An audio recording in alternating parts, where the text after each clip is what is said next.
Bahaman. Brown tulee kyllä parhaiten ensimmäisen 80 metriä ja ohittaa heittämällä tietysti Nicaraguan juoksijan. Se ei yllätä ketään. Sisältä tulee myös hyvin japanilainen.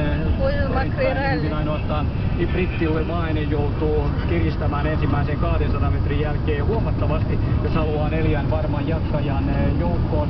Brown, Forlé 120 jäljellä, Cartes vuorolle, jamaikalainen kolmasena. Nyt tulee Levainen neljännesenä tällä hetkellä, mutta vielä tulee ulkoradalta Forlénkin rinnalta Santos tietysti. Santos ottaa omansa. Forlé ja Santos on ykkönen. Santos, Forlé, Brown ja sisältä Levainen. Siinä 4 miestä näin. Ne parhaat kyllä tähän löytyivät 45-23 on Santosin voittoaika tähän, joten Kevin jää hiukan tuosta veljensä ajasta, mutta ihan niin samoille haminoille hän juoksi. Santos ulkoradalla oli tietysti ikävässä paikassa 800 mihin hän on tottunut, mutta jätti tuon rintaman ja viimeinen 60 hän tulee jo sitten ihan teräkästi.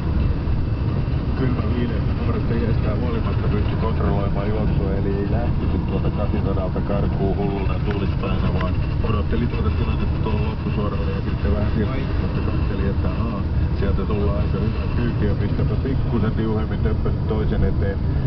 Santos vaikuttaa nyt hyvältä, hän ei ole ihan näin kovassa iskussa ollut pitkin kautta.